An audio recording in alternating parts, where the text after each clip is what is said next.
कुछ बेशरम मुसलमान हैं, कहते अरे हम तो बिस्मिल्लाह पढ़ के सब खा लेते हैं। गैरुल्लाह के नाम पर कोई मुर्गा ज़बा किया गया, गैरुल्लाह के नाम पर बकरा ज़बा किया गया, गैरुल्लाह के दर पे चढ़ाई गई मिठाई आई, ये बेशरम बिस्मिल्लाह पढ़ के खा लेता है। कल को सूअर का गोश्त तेरे सामने आएगा तो बिस्मिल्लाह पढ़ के खा लेगा। कल को शराब तेरे सामने पेश की जाएगी तो बिस्मिल्लाह पढ़ के पी लेगा। जितनी हराम शराब है और जितना हराम सूअर का गोश्त है, उतना ही हराम एक मुसलमान के लिए वो चीज है मेरे भाइयों जिस चीज पर गैरुल्लाह का नाम लिया गया। नहीं जानते हमारे मुसलमान भाई। कुरान मजीद की सूरह रूम की आयत नंबर 41, आयत नंबर 41 पढ़ी है।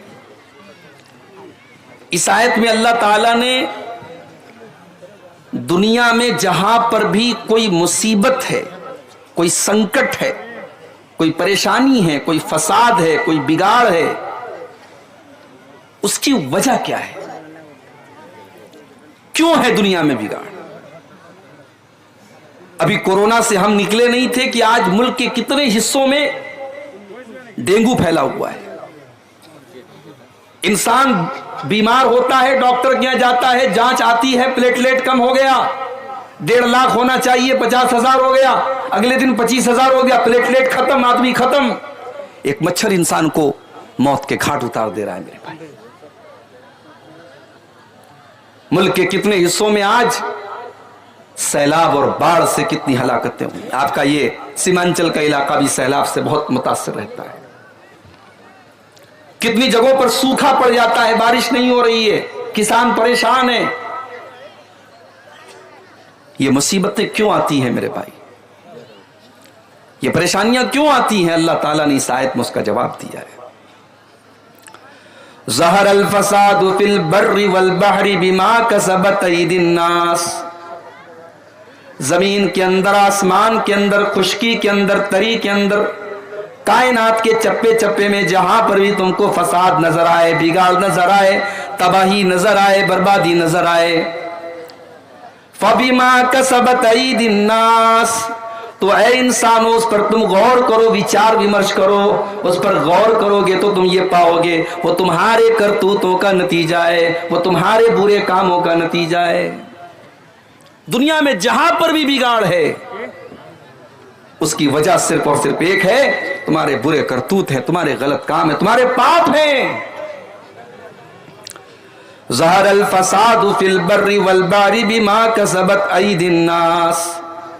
ऐ इंसानो तुम्हारे करतूतों की वजह से इस दुनिया में फसाद है, बिगाड़ है। और अल्लाह ताला ये मुसीबतें क्यों नाजिल फरमाता है? लियुज़ीक़हुम बादल्लज़ी अमिलू, ताकि अल्लाह ताला तुम्हारे कुछ आमाल की तुमको सजा दे दे। सारे आमाल की सजा नहीं दे रहा है अल्लाह, कुछ आमाल की सजा दे रहा है। सारे आमाल की अगर वो सजा दे देगा, रुए जमीन पर कोई सांस लेने वाला बाकी न बचेगा। दुनिया में इतना पाप हो रहा है, इतना गुनाह हो रहा है, इतना शिर्क हो रहा है, इतनी अल्लाह की नाफरमानी हो रही है कि अगर अल्लाह सारे गुनाहों की सजा दुनिया में दे दे तो रुए जमीन पर कोई सांस नहीं ले सकता, कोई जिंदा ही नहीं बच सकता। वो तो कुछ हमारे कुछ गुनाहों की सजा दे रहा है। क्यों दे रहा है? लियुज़ीक़हुम बादल्लज़ी अमिलू, हम तुम्हारे कुछ करतूतों की सजा इसलिए दे रहे हैं, लअल्लहुम यरजिऊन, ऐ मेरे बंदो, ताकि तुम अल्लाह की बारगाह में रुजू कर लो, तुम अल्लाह से तौबा कर लो, तुम अल्लाह से माफी मांग लो, तुम अल्लाह की बारगाह में गिड़गिड़ा लो, तुम अल्लाह की बारगाह में आकर के माफी मांग लो।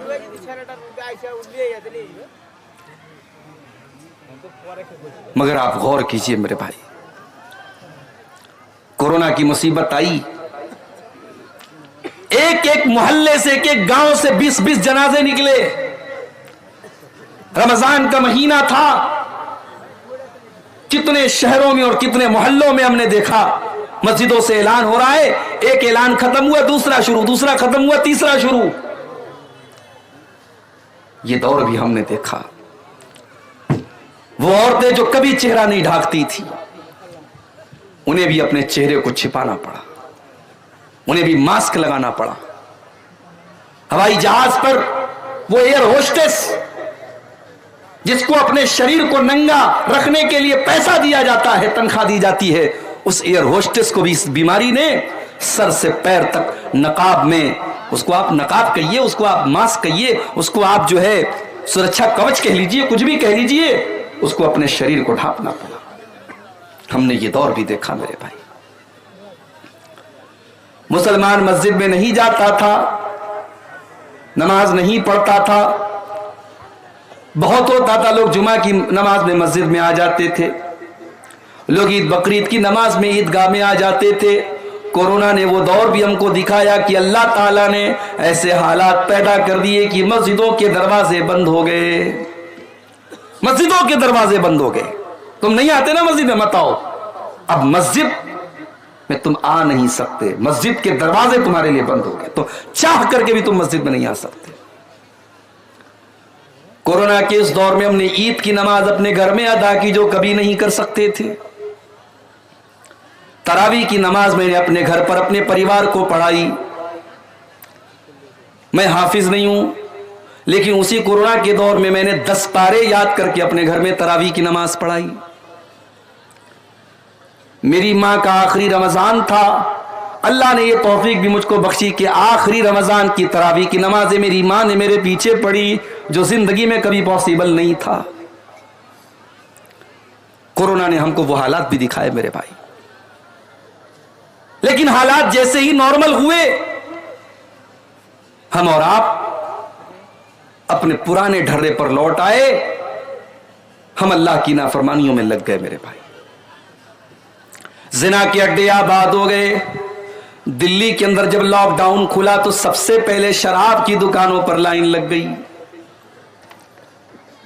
गौर करो कि आज का इंसान इतनी बड़ी बड़ी मुसीबतों को देखने के बाद भी ये इंसान कितना कठोर हो चुका है, कितना संग दिल हो चुका है, इसका दिल कितना पत्थर हो चुका है कि ये अल्लाह की तरफ रुजू नहीं करना चाहता, ये अल्लाह की तरफ लौटना नहीं चाहता, ये तौबा करना नहीं चाहता, ये अपने पापों को छोड़ना नहीं चाहता।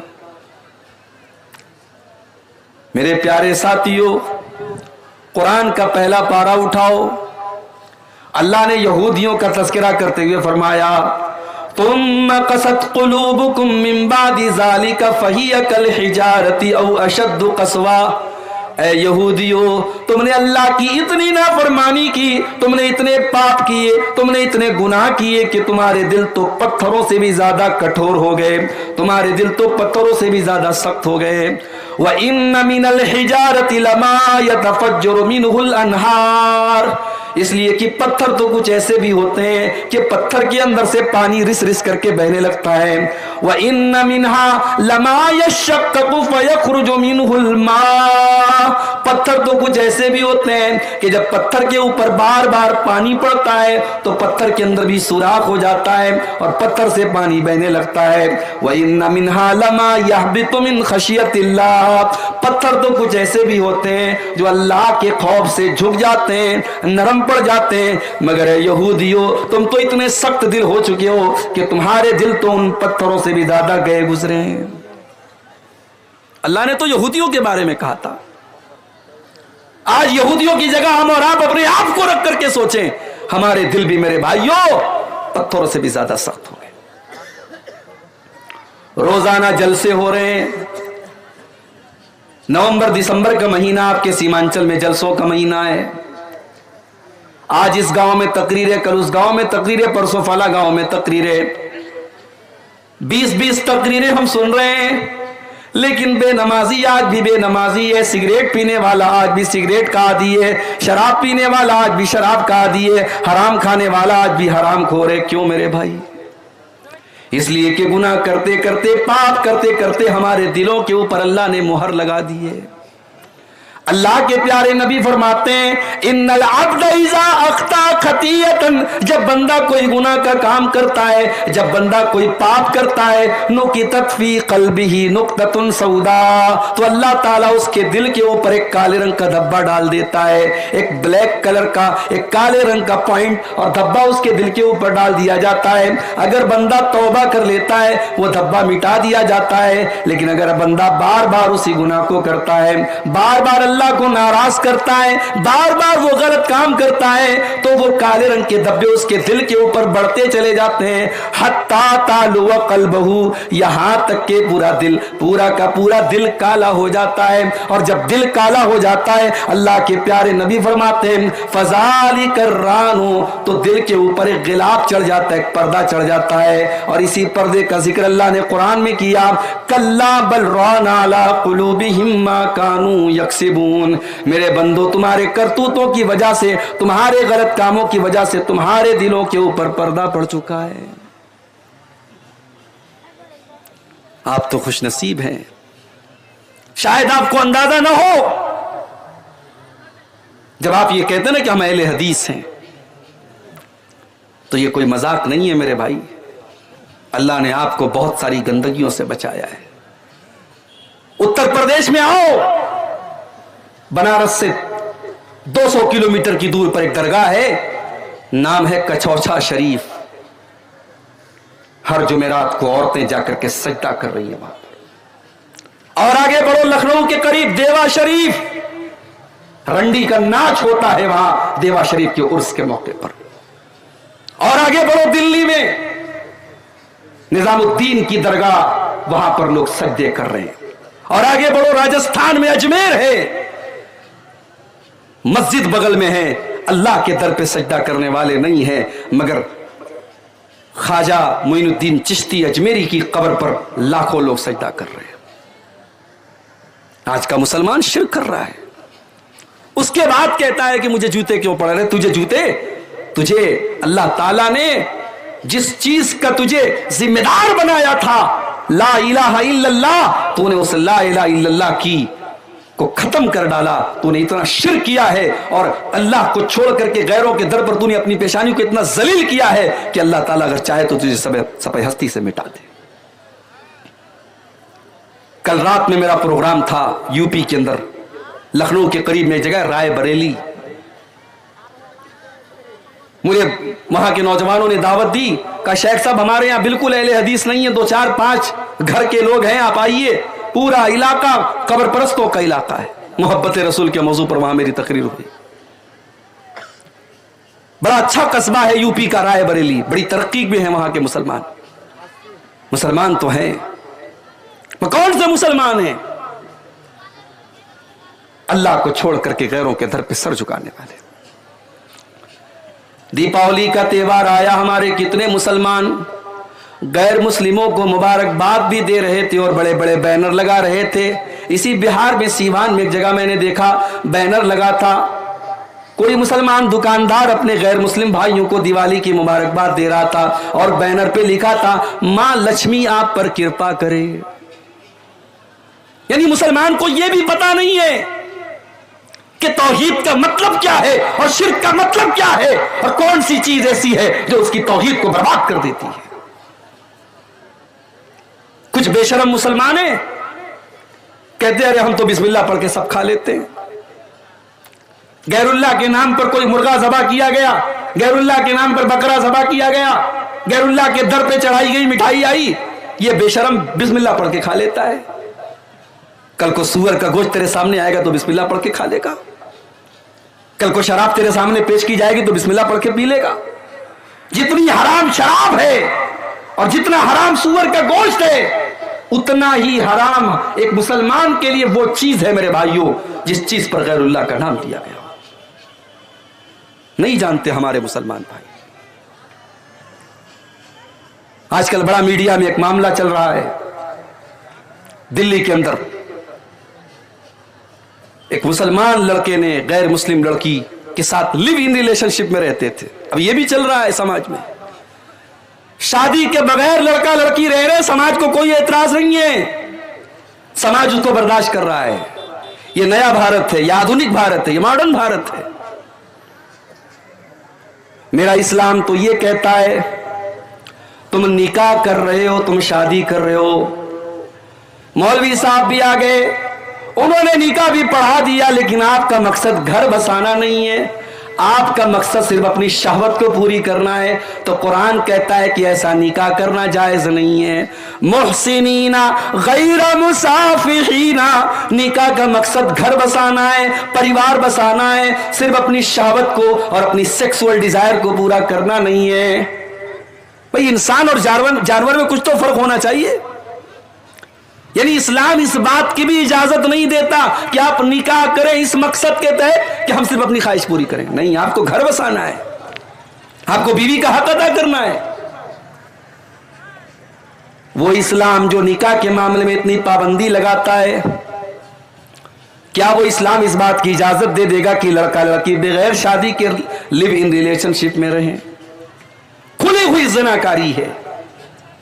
और आफ्ताब नाम का वो लड़का श्रद्धा नाम की एक लड़की के साथ रहता था। सवाल यह नहीं है कि श्रद्धा के घर वालों को इतराज था कि नहीं था, सवाल यह है कि आफ्ताब के घर वालों को इतराज क्यों नहीं था। समाज की यह दोगली तस्वीर भी हमें खत्म करनी पड़ेगी मेरे भाई। हमने लड़कियों पर पाबंदियां लगाई, लड़कों के लिए सब माफ है।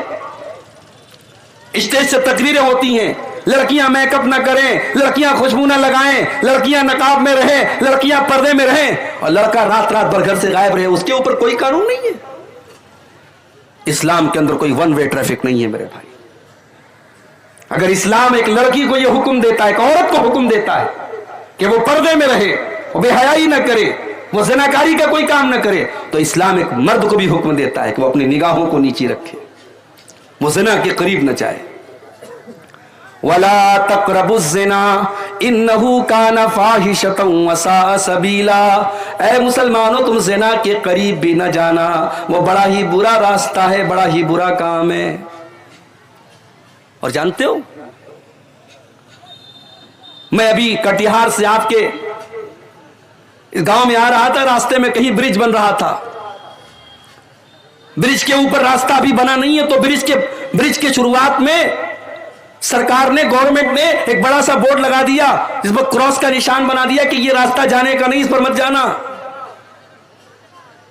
इसलिए कि अगर वो निशान नहीं लगेगा, हो सकता है रात का टाइम है, ड्राइवर को पता ना हो, वो ब्रिज पर गाड़ी चला दे और आगे जाकर के एक्सीडेंट हो जाए। इस्लाम ने अगर ये कहा कि जिना का रास्ता खराब रास्ता है, तो इस्लाम ने इस रास्ते पर जगह जगह बोर्ड भी लगाए हैं मेरे भाई। घर में देवर भी रहता है, भाभी भी रहती है, इस्लाम ने यह हुक्म दिया।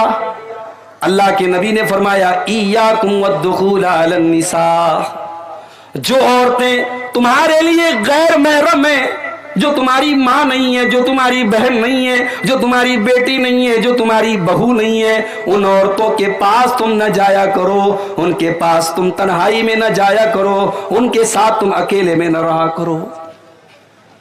नबी ने एक लफ्ज कह दिया, जीजा को मना कर दिया गया वो साली को बाइक पर बिठा के सैर न कराए, देवर को मना कर दिया गया वो भाभी के साथ बाइक पर न बैठे, वो अकेले कमरे में भाभी के साथ न बैठे। ये तो हमारे इंडिया का कल्चर है, भाभी मां समान होती है।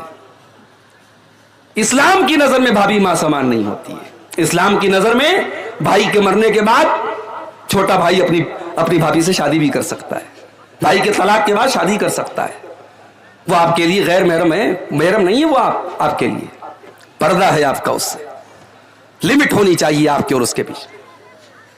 इस्लाम ने ज़िनाकारी के रास्ते में मेरे भाइयों बड़े बड़े बोर्ड लगा दिए। खाला का लड़का और खाला की लड़की आपस में गैर महरम में, खाला की लड़की अपने खालाजाद भाई से लिमिट में रहे, हद में रहे, उससे पर्दा करे। फूफी की लड़की, चाचा की लड़की, बड़े अब्बू की लड़की, ये तमाम के तमाम रिश्ते गैर महरम है। आज हमारे समाज में इन रिश्तों को कोई गैर महरम नहीं समझता। घर में औरतें, चाचा का लड़का घर में आता है, औरतें उससे कोई पर्दा नहीं करती, आराम से उसके सामने जैसे चाहे वैसे बैठ जाती हैं। इस्लाम ने यह कह करके बस नहीं कर दिया कि जिना के करीब मत जाओ। इस्लाम ने जिना के रास्ते में जहां जहां इंसान जिना के रास्ते पे जा सकता है, इस्लाम ने बड़े बड़े बोर्ड लगा दिए। आप हैरत करेंगे मेरे भाइयों, मेरी मां और बहनों, अल्लाह ताला ने कुरान में यहां तक बताया कि औरत दुपट्टा कैसे पहनेगी। भाई कुरान अल्लाह की किताब है, कुरान अल्लाह की किताब है। इस किताब में अल्लाह ताला ने यहां तक हमको सिखाया है कि औरत दोपट्टा कैसे ओढ़ेगी घर के अंदर, अपने ससुर के सामने, अपने जेठ के सामने, अपने देवर के सामने, अपने माँ, अपने भाई के सामने, अपने रिश्तेदारों के सामने वो दोपट्टा कैसे पहनी घर के अंदर। घर के बाहर तो वो नकाब में रहेगी। फरमाया वल यज़रिबना बिखुमुरिहिन्ना अला जुयूबिहिन्ना, ऐ मुसलमान औरतों तुम अपने दोपट्टों को अपने सीने पर रखा करो। दोपट्टा कंधे पर रखने के लिए नहीं है, दोपट्टा गले में डालने के लिए नहीं है, अपने दोपट्टों को अपने सीने पर, अपने गरेबान पर रखो। ये नहीं कि चलो हमारा भाई तो है, हमारे ससुर है तो क्या हो गया। मुसलमान औरत का दोपट्टा उसके गरेबान पर होना चाहिए। यहां तक बताया अल्लाह ने कुरान में कि अगर एक औरत को किसी गैर महरम मर्द से अगर बात करने की जरूरत पड़ जाए तो बात कैसे करेगी। अल्लाह ने फरमाया कुरान के 22वें पारे में, फला तखज़ाना बिल कौली फयतमअल्लज़ी फी क़ल्बिही मरज़ुन वक़ुल्ना क़ौलन मअरूफ़ा।